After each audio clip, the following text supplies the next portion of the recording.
हमारे साथ doctor DK Gupta मौजूद हैं, जो कि चेयरमैन है फिलिक्स हॉस्पिटल नोएडा के। डॉक्टर गुप्ता, ये जो डब्ल्यूएचओ की तरफ से कहा गया है कि भाई अभी तो हर कोई ये इंतजार कर रहा है कि भाई जल्दी से वैक्सीन आ जाए और फिर वैक्सीन जो है वो ठीक तरीके से उसका इंप्लीमेंटेशन भी हो और सबको वैक्सीन लग जाए ताकि इस बीमारी से मुक्ति मिले। लेकिन अब तो डब्ल्यूएचओ ये कह रहा है कि इस वैक्सीन के भी सफल होने का चांस 50-50% है। इसका क्या मतलब हुआ? बिल्कुल, तो मैं आपको पहले वाले भी पॉइंट पर रख देता हूं कि पहली बार जो अगले 3 महीने क्यों खतरनाक है हमारे लिए।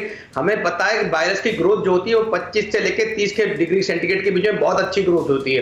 तो अब टेम्परेचर कम हो रहा है तो ग्रोथ बढ़ेगी।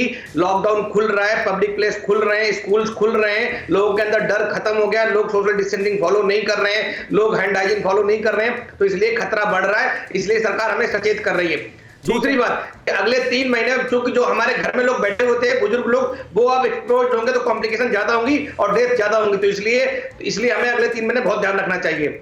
वैक्सीन की बात करें तो वैक्सीन इस साल के एंड तक या अगले साल के शुरुआत में मैन्युफैक्चरिंग स्टार्ट होगी, अप्रूवल मिलेंगे जो अथॉरिटीज हैं, उसके बाद मैन्युफैक्चरिंग होगी, मतलब हर देश की अलग कैपेसिटी होगी, कितनी हम डोज बना सकते हैं, फिर उसका एक डिस्ट्रीब्यूशन चैनल बनेगा, कोल्ड चेन मेंटेन करनी पड़ेगी, कितनी डोज, कम से कम 2 डोज होंगी।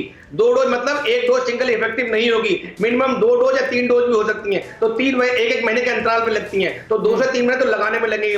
फिर डिस्ट्रीब्यूशन में लगेंगे, किसको पहले मिलेगी, कैसे मिलेगी, क्या अथॉरिटीज होंगी, तो ये बहुत सारा समय लगना है इसमें। प्लस बहुत सारे वायरस ऐसे हैं जैसे डेंगू है, मलेरिया है, ऐसे HIV है, जिनकी वैक्सीन अभी भी बन नहीं पाई है। डॉक्टर गुप्ता, ये जो डब्ल्यूएचओ की तरफ से कहा गया कि भाई सक्सेस रेशियो 50-50 होगा, इसका क्या मतलब है? यानी वैक्सीन लगने के बाद भी खतरा रहेगा क्या?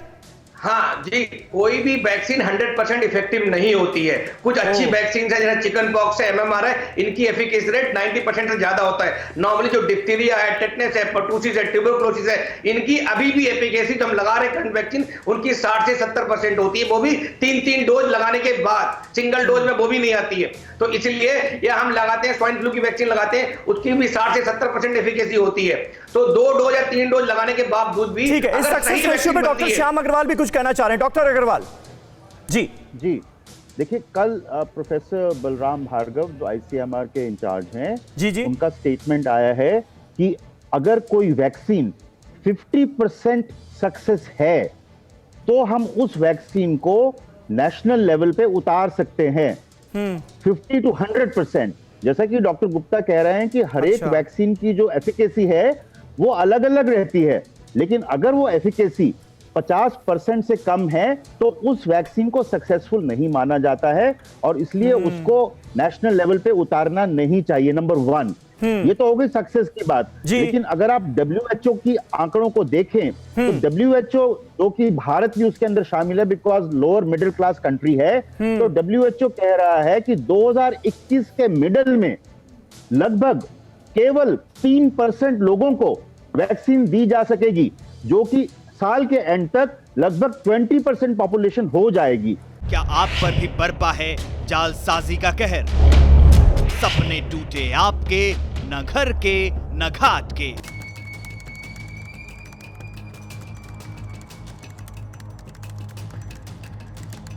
देखिए लूट घर हर रात 9:30 बजे।